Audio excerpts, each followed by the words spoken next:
जय जय रघुवीर समर्थ समर्थ म्हणतात की साखर ही गोड आहे, ही खाल्ल्याशिवाय कळत नाही. तसं समर्थ म्हणतात की श्रवण ही गोड आहे, ते ऐकल्याशिवाय कळणारच नाही, असं समर्थ आपल्याला ते सांगतात. आणि म्हणूनच समर्थ म्हणतात की श्रवण केलं तरच आपल्याला परमार्थाची आवड आपल्यामध्ये निर्माण होणार आहे, आपला देह आतूनही स्वच्छ होणार आहे आणि बाहेरूनही स्वच्छ होणार आहे, असं समर्थ आपल्याला ते सांगतात.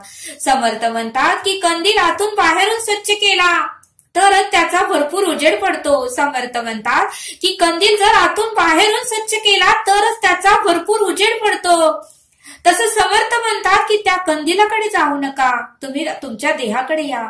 हा देहरूपी कंदील सुद्धा वरून स्वच्छ असतो, हा देहरूपी कंदील सुद्धा वरून मात्र स्वच्छ असतो, टॉपटीप असतो, पण आतून मात्र विषयांनी, रजगुणांनी, तमोगुणांनी हा घाण झालेला आहे. आणि म्हणूनच समर्थ म्हणतात की आता आपल्याला आतूनही स्वच्छ व्हायचं आहे, आतूनही आता आपल्याला रजगुण नष्ट करून टाकायचे आहेत, तमोगुण काढून टाकायचे आहेत, आपल्यातले 8 विषय काढून टाकायचे आहेत, असं समर्थ आपल्याला इथे सांगतात. समर्थ म्हणतात की आंब्याचे झाडाचे स्तवन करत असताना आंबा म्हणाला, माझे स्तवन करू नका, तुम्ही फांदीचे स्तवन करा, कारण मी फांदीच्या आधाराने चाललेलो आहोत. त्यावेळेस फांदीचं स्तवन करत असताना, फांदीचं कौतुक करत असताना फांदी म्हणते, तुम्ही माझं कौतुक करू नका, तुम्ही मुळांचं कौतुक करा, कारण मुळामुळेच मी इथे उभारू शकले. त्यावेळेस मुलांचं कौतुक करत असताना, मुलांचं स्तवन करत असताना मुलं म्हणाली की तुम्ही आमचं कौतुक करू नका, तुम्ही आमचं स्तवन करू नका, तुम्ही पृथ्वीचं करा. आणि ज्या वेळेस आपण पृथ्वीचं कौतुक करतो, पृथ्वीचं स्तवन करतो, त्यावेळेस पृथ्वी म्हणते की तुम्ही माझं स्तवन करू नका, माझं कौतुक करू नका, मी खरं तर सद्गुरूंमुळेच उभी आहे, सद्गुरूंच्या आधारामुळेच उभी आहे. आणि तुम्हाला कौतुक करायचंच असेल, नामस्मरण करायचंच असेल आणि स्तवन करायचंच असेल, त्या ईश्वराचं, त्या परब्रह्माचं, त्या सद्गुरूंचं करा, असं समर्थ आपल्याला इथे सांगतात. समर्थ म्हणतात की नामदेव निवृत्ती, ज्ञानदेव आणि सोपान आणि मुक्ताई याचा अर्थ असा होतो. समर्थ म्हणतात की नामदेव निवृत्ती, ज्ञानदेव, सोपान आणि मुक्ताई याचा अर्थ असा होतो की नामस्मरण केले की विषयापासून आपण निवृत्ती होतो. नामस्मरण केले की विषयापासून आपण निवृत्ती होतो आणि आपल्याला ज्ञान प्राप्त होते,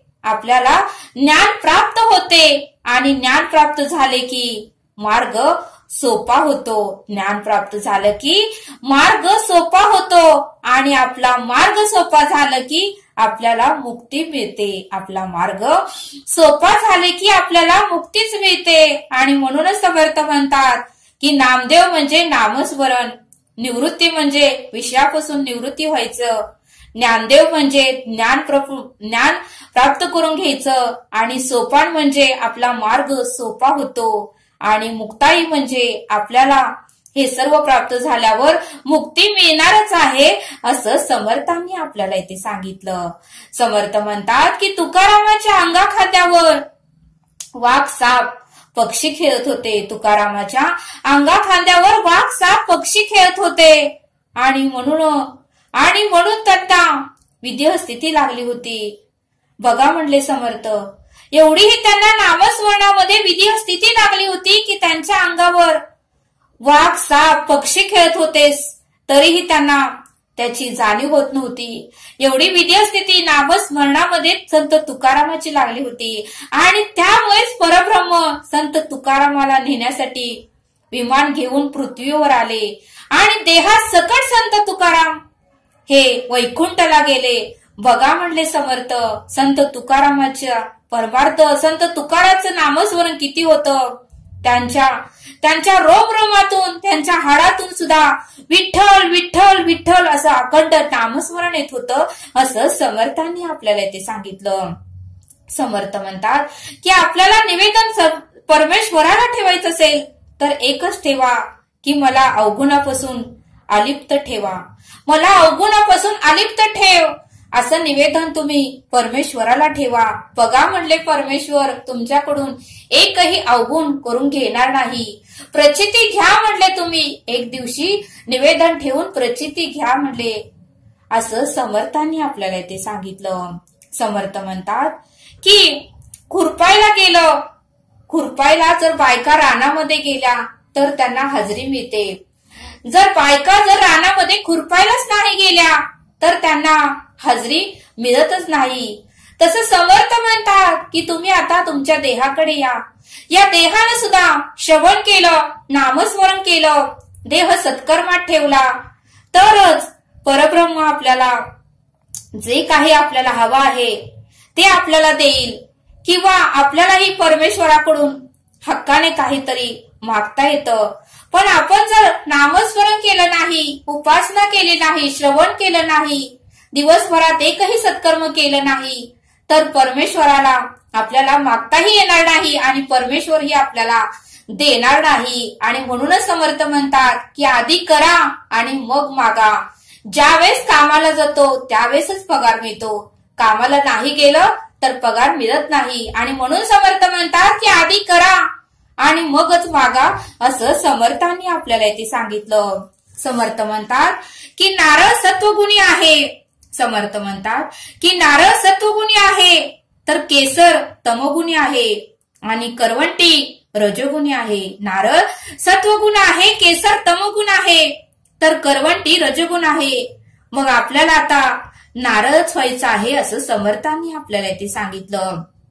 समर्थ म्हणतात की कार्तिकाने मात्र ब्रह्मांड फेरी मारली, पण गणेशाने मात्र आपल्या आई वडिलांनाच ब्रह्मांडाचं स्नान प्राप्त करून दिलं. आणि आपले आई वडीलच परमेश्वर आहे, परब्रह्म आहेत, सृष्टीचे चालक आहेत. आणि म्हणूनच गणेशाने ब्रह्मांडाला फेरी न मारता आपल्या आई वडिलांनाच त्यांनी फेरी मारली. पण बघा म्हणले समर्थ, कार्तिकाला कळालं नाही पण श्री गणेशाला कळालं की आई वडीलच हे सर्वश्रेष्ठ आहेत. आणि म्हणूनच समर्थ म्हणतात की आई वडिलांची सेवा करा असं समर्थांनी आपल्याला इथे सांगितलं. समर्थ म्हणतात की द्राक्षाने कधीही गर्व करू नये, द्राक्षाने कधीही गर्व करू नये, कारण द्राक्षी ही थोड्या दिवसांनी वेदाने होणारच आहे. आणि म्हणूनच समर्थ म्हणतात की द्राक्षानेही कधीही गर्व करू नये असं समर्थाने आपल्याला इथे सांगितलं. समर्थ म्हणतात की सूरदास हा आंधळा होता आणि सूरदासाला लोक म्हणायचे की तू आंधळा आहेस, देवाला का जातोस. सूरदासाला नेहमी लोक म्हणायचे की तू आंधळा आहेस, देवाला का जातो. त्यावेळेस सूरदासाने सर्व लोकांना चांगलं उत्तर दिलं. सूरदासाने सर्वांना अतिशय सुंदर असं उत्तर दिलं. सूरदास म्हणाला, मी जरी देवाला पाहत नसोल, मी जरी परमेश्वराला पाहत नसतो तरी परमेश्वर तरी मला पाहतोय ना, परमेश्वर तरी मला पाहतोय ना. आणि म्हणूनच मी न चुकता मंदिरात जातोय, म्हणूनच मी न चुकता परमेश्वराचं दर्शन घ्यायला जातोय, असं सुंदर उत्तर सूरदासाने सर्व लोकांना दिलं. आणि म्हणूनच समर्थ म्हणतात की आपण कोणतंही कर्म करताना आपल्याला वाटतं की परमेश्वर पाहत नाही, पण आपल्या देहामध्येच आपला आत्माच हा परमेश्वर आहे, आपला आत्माच हा परब्रह्म आहे. त्याला प्रत्येक घटनेची नोंद त्याच्याकडे आहे. ज्याच्या दृष्टी काढून गेले ऐसे काहीच नाही उरले असं समर्थ आपल्याला ते सांगतात.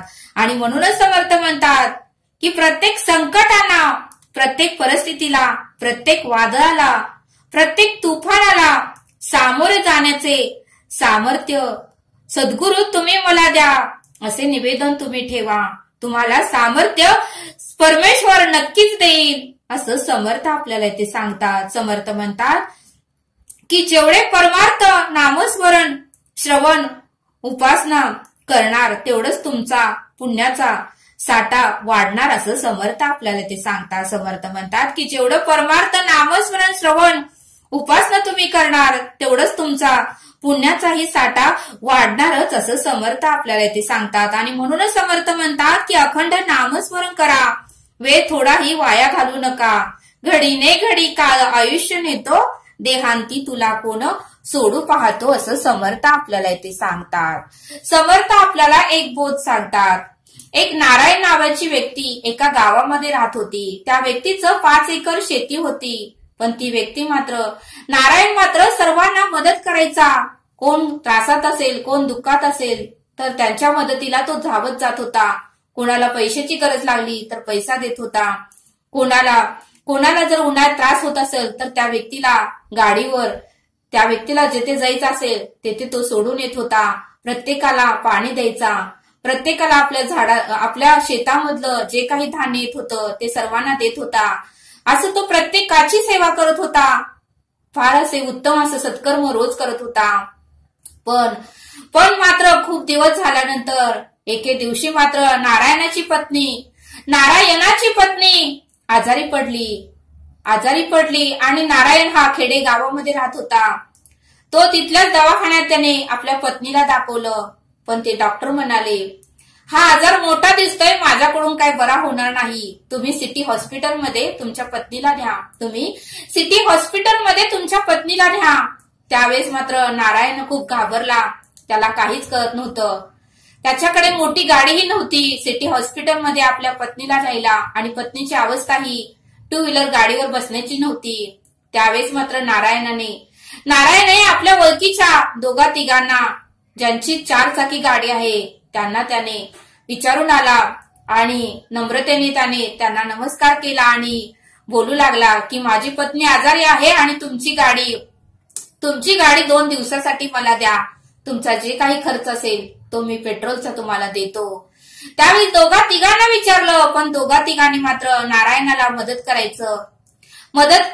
आम्ही तुला गाडी देऊ शकत नाही असं सगळेजण म्हणायला लागले. कोण म्हणालं की आमची गाडी पंक्चर आहे, तर कोण म्हणालं आम्ही गाडी भाड्यानं दिली आहे. पण मात्र एकानेही नारायणाला गाडी देण्यासाठी तयार झाला नाही. त्यावेळेस नारायण घरी आला आणि रडू लागला की मी मात्र ज्या व्यक्तींना मदत केली, ज्या व्यक्तींना मी जे काही लागतंय ते सगळं काही दिलं, प्रत्येक व्यक्तीला मी गावकरी लोकांना मी मदत केली, पण आज माझ्या संकटाच्या वेळेस, आज माझ्या त्रासाच्या वेळेस, आज मला खरी गरज आहे, पण कोण मात्र माझ्या मदतीला येईना. त्यामुळे नारायणला वाईट वाटू लागलं आणि तो ढसाढसा रडू लागला. पण करायचं तरी काय. असंच करत एका बसमधून नारायण आपल्या पत्नीला सिटी हॉस्पिटलमध्ये नेलं. एका बसमधून नारायणाने आपल्या पत्नीला सिटी हॉस्पिटलमध्ये नेलं. त्यानेही हार मानली नाही. काही करून आपल्या पत्नीला वाचवायचं हे नारायण ठरवलं आणि पत्नीला सिटी हॉस्पिटलमध्ये ऍडमिट केलं. 8 दिवस तिच्यावर उपचार चालू होते, पण ती वाचली नाही आणि तिचा मृत्यू झाला. मृत्यू झाल्यावरही नारायणला फार वाईट वाटलं आणि तो आपल्या घरी आला. घरी आल्यानंतर त्यालाही 2 मुलं होती आणि त्यानेही त्या 2 मुलांना आपल्या पत्नीच्या माहेरी सोडून आला. त्या दोन्ही मुलांना आपल्या पत्नीच्या माहेरी सोडून आला आणि त्यालाही वाईट वाटायला लागलं आणि त्यानेही संन्यासाचे कपडे घातले आणि त्याने स्वतःने ठरवलं की आता फक्त हिंडत राहायचं, आता संसार करायचं नाही.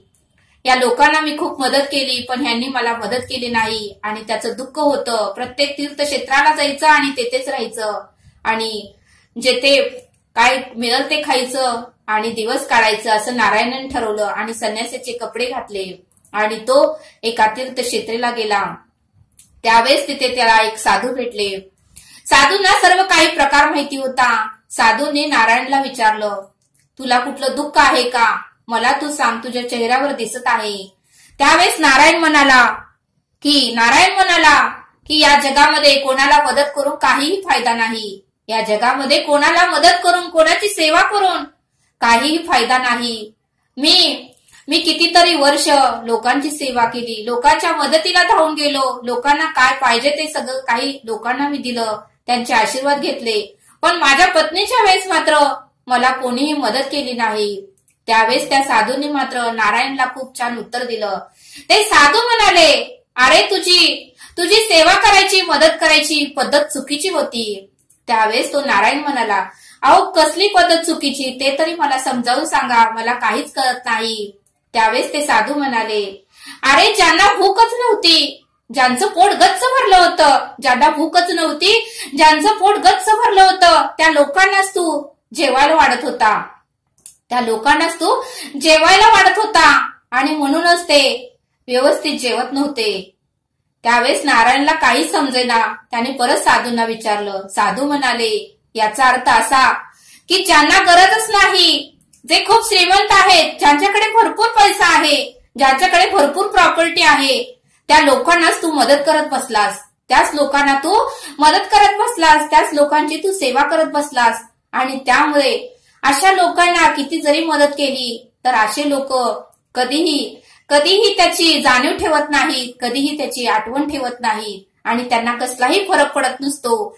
अशा लोकांना तू मदत केलीस. तुझी पद्धत चुकीची होती.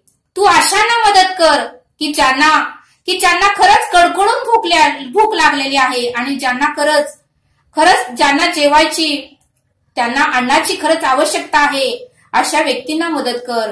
म्हणजे जे खूप गरीब आहेत आणि त्यांना खरंच मदतीची गरज आहे, अशा व्यक्तींनाच तू मदत कर. पण एक गोष्ट मात्र नक्की लक्षात ठेव, तू कोणालाही मदत करताना तू त्यांच्याकडून कोणतीही अपेक्षा न करता तू मदत कर, तरच तुला समाधान मिळेल. तू जर अपेक्षा करून बऱ्याच जणांना जर मदत करत राहिला तर मात्र तुला दुःखच येणार. म्हणून तू इतरांची सेवा कर, गरिबांची सेवा कर, ज्यांना कडकडून भूक लागली आहे, ज्यांना जे खरंच गरीब आहेत आणि ज्यांना खरंच मदतीची आवश्यकता आहे, अशा लोकांनाच तू मदत कर. पण त्यांच्याकडून मात्र कोणतीही अपेक्षा तू ठेवू नको. मग मात्र तुला समाधान, सुख, शांती नक्कीच मिळेल.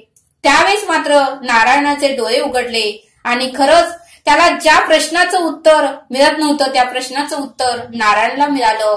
आणि त्याने त्या साधूंना साक्षात दंडवत घातला आणि साधूंना म्हणाला की खरंच आज तुम्ही माझ्या प्रश्नांची सगळी उत्तरं दिली. आज माझं मन हलकं झालंय.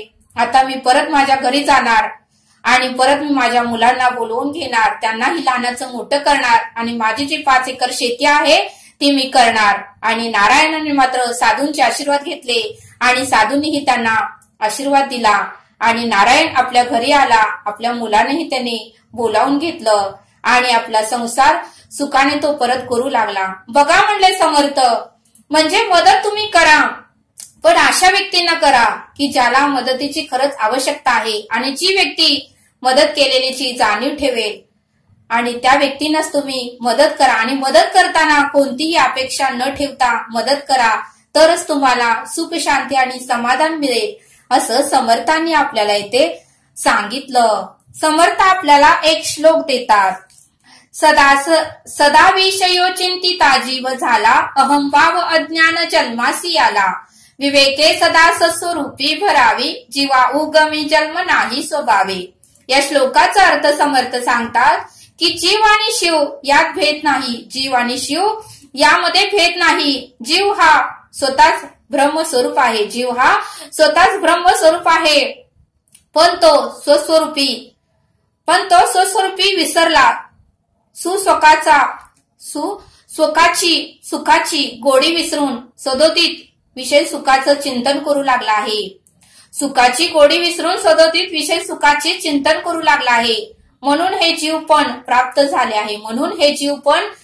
झाले आहे. मग अज्ञान आणि अहंभावाने युक्त असा तो जीव जन्मास आला. आता विवेकाने आपले निजस्वरूप पाहत त्यातच रममान होऊन उगमस्थानी भिडले आणि स्वभावतच जन्मच नाही. असा या श्लोकाचा अर्थ समर्थांनी आपल्याला इथे समजावून सांगितला. तरी आता आपण येथेच थांबूया. भेटूया पुढील भागात. धन्यवाद. जय सद्गुरु.